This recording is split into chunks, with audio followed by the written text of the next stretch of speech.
இந்த செய்தியை உங்களுக்காக வழங்குவது யூரோ குரூப் மலேசியா.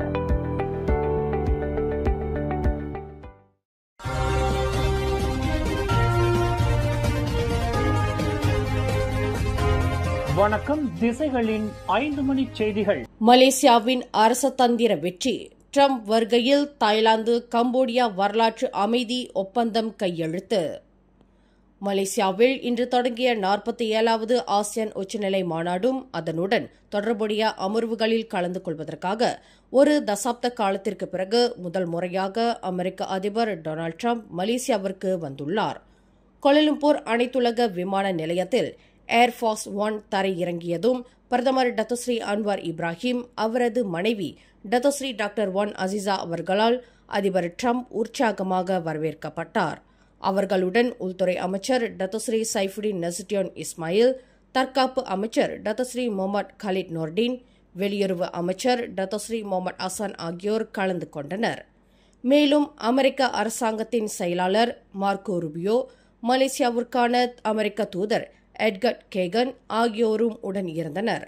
இந்த வரலாற்று சிறப்புமிக்க சந்திப்பின் போது பிரதமர் அன்வார் இப்ராஹிம் முன்னிலையில் சர்ச்சைக்குரிய எல்லையில் அமைதியை மீட்டெடுக்கும் விதமாக தாய்லாந்து, கம்போடியா ஆகிய நாடுகள் கோலாலம்பூர் அமைதி ஒப்பந்தத்தில் கையெழுத்திட்டன. தாய்லாந்து பிரதமர் அனுதின் சான் விராக்குல், கம்போடிய பிரதமர் ஹன் மெனட் ஆகியோர் கையெழுத்திட்ட இந்த அமைதி முயற்சிக்கு பிரதமர் அன்வார் இப்ராஹிம் ஆற்றிய முக்கிய பங்கை பற்றி அதிபர் ட்ரம்ப் பாராட்டினார். அத்துடன் இரு தலைவர்களும் இருதரப்பு பேச்சுவார்த்தை நடத்தவும் ஆசியான் அமெரிக்க உச்சநிலை மாநாட்டில் பங்கேற்கவும் உள்ளனர். ஒட்டுமொத்த வட்டாரத்தில் அமைதி நிலைத்தன்மையை உறுதி செய்வதில் மலேசியா கொண்டிருக்கும் அசைக்க முடியாத உறுதிப்பாட்டையே இந்த நிகழ்வு பிரதிபலிக்கிறது. இந்த மாநாடு அக்டோபர் 28 வரை நடைபெறும். 47வது ஆசியான் உச்சநிலை மாநாட்டின் ஒரு பகுதியாக மலேசிய பிரதமர் டத்தோஸ்ரீ அன்வார் இப்ராஹிம் உலகெங்கிலும், குறிப்பாக காசா பகுதியில் அமைதியை நிலைநாட்ட அமெரிக்க அதிபர் டொனால்டு ட்ரம்ப் ஆற்றி வரும் பங்கிற்கு தனது நன்றியை தெரிவித்தார்.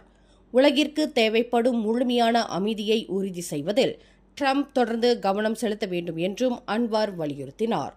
இந்த கூட்டத்தின் ஒரு வரலாற்று சிறப்புமிக்க அங்கமாக நீண்ட காலமாக எல்லை பிரச்சினை கொண்டிருந்த தாய்லாந்து, கம்போடியா ஆகிய நாடுகள் கோலாலம்பூர் அமைதி ஒப்பந்தத்தில் கையெழுத்திட்ட பேச்சுவார்த்தை மூலம் வேறுபாடுகளை தீர்த்து கொள்ள உறுதி பூண்டன. இந்த ஒப்பந்தத்தை தொடர்ந்து தாய்லாந்து பிரதமர் அனுதின் சான் விராக்குல் தங்கள் வசம் உள்ள 18 கம்போடிய ராணுவ வீரர்களை விடுவிக்கும் நடவடிக்கையை தொடங்குவதாகவும் அறிவித்தார். மேலும் தாய்லாந்து, கம்போடியா நாடுகளை பேச்சுவார்த்தைக்கு கொண்டு வந்ததில் அன்வார் இப்ராஹிம் ஒரு முக்கிய பங்கை வகித்ததாக அதிபர் ட்ரம்ப் பாராட்டினார். அமைதி நிலைத்தன்மைக்கான மலேசியாவின் உறுதியான அர்ப்பணிப்பு காரணமாகவே இத்தகைய வரலாற்று சிறப்புமிக்க அரசதந்திர வெற்றியை பெற முடிந்தது என்று பிரதமர் அன்வார் இப்ராஹிம் நம்பிக்கை தெரிவித்தார். மலேசியாவில் இன்ஃப்ளூவன்சா லைக் இல்னஸஸ் எனப்படும் இன்ஃப்ளூவன்சா போன்ற நோய்களுக்கான ஆலோசனை விகிதம் கடந்த வாரத்தில் 10.56 விழுக்காடாக உயர்ந்துள்ள போதிலும் நிலைமை தொடர்ந்து கட்டுப்பாட்டில் இருப்பதாக சுகாதார அமைச்சு அறிவித்துள்ளது. இன்ஃப்ளூவன்சா அறிகுறிகள் தென்பட்டால் பொதுமக்கள் பீதியடைய தேவையில்லை என்றும் உடனடியாக சுகாதார மையங்களில் சிகிச்சை பெறுமாறும் துணை அமைச்சர் டத்தோ லுகனிஸ்மான் அவாங் சவுனி கேட்டுக் கொண்டார். அறிகுறிகளுடன் வரும் நோயாளிகளுக்கு சிகிச்சை அளிக்க போதிய நடைமுறைகள் சுகாதார அமைச்சிடம் இருப்பதாகவும் இது தொடர்பாக சுகாதார வசதிகள் மூலம் தொடர்ந்து கண்காணித்து வருவதாகவும் அவர் தெரிவித்தார். மேலும் இன்ஃப்ளூவன்சாவால் ஏற்பட்டதாக கூறப்படும் மரணங்கள் குறித்து மாநில அளவில் மரண மறு ஆய்வு குழுக்கள் ஆய்வு செய்வதாகவும் பெரும்பாலும் இவை பிற உடல்நல பிரச்சினைகள் உள்ளவர்களையே பாதிக்கின்றன என்றும் அவர் விளக்கினார். பினாங்கு வெள்ளத்தால் பாதிக்கப்பட்ட 3 பள்ளிகளை நிவாரண மையங்களாக மாற்றியதை தொடர்ந்து நாளை முதல் 2 நாட்களுக்கு அந்த பள்ளிகளைச் சேர்ந்த 1786 மாணவர்கள் வீட்டிலிருந்தே கற்றல் கற்பித்தலில் ஈடுபட உள்ளதாக பினாங்கு கல்வித்துறை இயக்குநர் முகமது ஜைவுடின் மட்சாட் அறிவித்துள்ளார். வெள்ளத்தால் பாதிக்கப்பட்ட மாணவர்களின் பாதுகாப்பை உறுதி செய்வதற்காக இந்த நெகிழ்வுத்தன்மையுடன் கூடிய நடவடிக்கை எடுக்கப்பட்டுள்ளதுடன் அந்த பள்ளிகளில் உள்ள பல வகுப்பறைகள் வெள்ளத்தால் பாதிக்கப்பட்டவர்களுக்கு தற்காலிக தங்குமிடமாக பயன்படுத்தப்படுகின்றன. மேலும் பருவமழை காலங்களில் எஸ்பிஎம் மாணவர்கள் பாதிக்கப்படுவதை தடுக்க கல்வி அமைச்சின் கீழ் ஓப்ஸ் பயோங் திட்டத்தின் மூலம் முன் ஏற்பாடுகள் செய்யப்பட்டுள்ளதாகவும் தெரிவித்தார். வெள்ளத்தால் பாதிக்கப்பட்ட எஸ்பிஎம் மாணவர்கள் தங்கள் பள்ளி முதல்வர்களுக்கு உடனடியாக தகவல் தெரிவித்தால் அவர்கள் தேர்வு மையங்களை அடைவதற்கான மாற்று ஏற்பாடுகள் வழங்கப்படும் எனவும் அவர் மேலும் கூறினார். ஒவ்வொரு ஆண்டும் ஆயிரக்கணக்கான மலேசியர்கள் முறையான கல்வி தகுதி இல்லாத போதும் மதிப்புமிக்க வேலை அனுபவத்துடன் வேலைக்கு செல்கின்றனர். கடந்த 4 ஆண்டுகளில் எஸ்பிஎம் முடித்தவர்களில் 500,000க்கும் அதிகமானோர் உயர்கல்விக்கு செல்லாத நிலையில் அனுபவமிக்க இந்த பணியாளர்கள் முறையான தகுதி இல்லாததால் வளர்ச்சியடைய தடுமாறுகின்றனர். இதை கருத்தில் கொண்டு உயர்கல்வி அமைச்சின் அப்பில் எனப்படும் முந்தைய கற்றல் அடிப்படையிலான அங்கீகார திட்டம் வேலையில் உள்ளவர்களுக்கு ஓர் 2வது வாய்ப்பை வழங்குகிறது என எஃப்எம்டி செய்தி வெளியிட்டுள்ளது. இத்திட்டத்தின் கீழ் பணியாளர்கள் தங்கள் பணியின் அடிப்படையிலும் வாழ்க்கை அனுபவத்தின் அடிப்படையிலும் நேரடியாக டிப்ளோமா, இளங்கலை அல்லது முதுகலை படிப்பில் சேரலாம் அல்லது முழுமையான கல்வி தகுதியை பெறலாம்.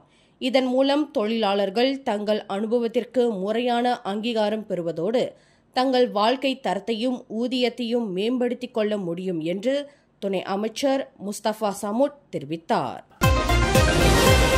மிகவும் நேர்த்தியான கார்ப்பரேட் உடையில் வந்த 6 வங்காளதேசிகள் முக்கியமான நிகழ்ச்சிக்கு செல்வதாக கூறி மலேசியாவிற்குள் நுழைய முயன்றபோது நேற்று திருப்பி அனுப்பப்பட்டனர். இவர்களை விசாரித்தபோது இவர்கள் உண்மையான சுற்றுலா பயணிகள் இல்லை என்பதையும் நாட்டின் எல்லைக்குள் நுழைய தேவையான விதிமுறைகளை நிறைவு செய்யவில்லை என்பதையும் எல்லை கட்டுப்பாட்டு பாதுகாப்பு படையான AKPS கண்டறிந்தது. பினாங்கு ஆயர்தாமில் உள்ள ICQS சோதனை சாவடி வழியாக வந்த இக்குழுவினர் சட்டத்திற்கு புறம்பான நோக்கங்களுக்காக நாட்டின் நுழைவாயில்கள் பயன்படுத்தப்படுவதை தடுக்க வந்த வழியே சொந்த நாட்டுக்கு திருப்பி அனுப்பப்பட்டதாக புக்கெட் கயுத்தாம் AKPS-இன் மூத்த உதவி ஆணையர் முகமது நசருடீன் M. நசீர் தெரிவித்தார். மலேசியாவின் நுழைவாயில்கள் எப்போதும் சிறந்த கட்டுப்பாட்டில் இருப்பதை உறுதி செய்வதில் AKPS உறுதியாக உள்ளது என்று முகமது நசருடீன் தெரிவித்தார். கிழக்கு கடற்கரை விரைவுச்சாலை 2 LPT 2 பராசெங் ஓய்வெடுக்கும் பகுதிக்கு அருகிலுள்ள 260.1 கிலோமீட்டர் தூரத்தில் இன்று காலை 7:30 மணியளவில் ஏற்பட்ட கோர விபத்தில் முகமது அமீருல் ரிஸ்வான் அஸ்மி என்ற 23 வயது இளைஞர் ஒருவர் பரிதாபமாக உயிரிழந்தார். குவாந்தானிலிருந்து கொளத்திரங்கானு நோக்கி சென்று கொண்டிருந்த அவர் ஓட்டிச் சென்ற புரோடுவா மைவி கார் கட்டுப்பாட்டை இழந்ததால் சாலையின் இடதுபுறத்தில் உள்ள இரும்பு தடுப்பில் மோதி கவிழ்ந்ததாக நம்பப்படுகிறது.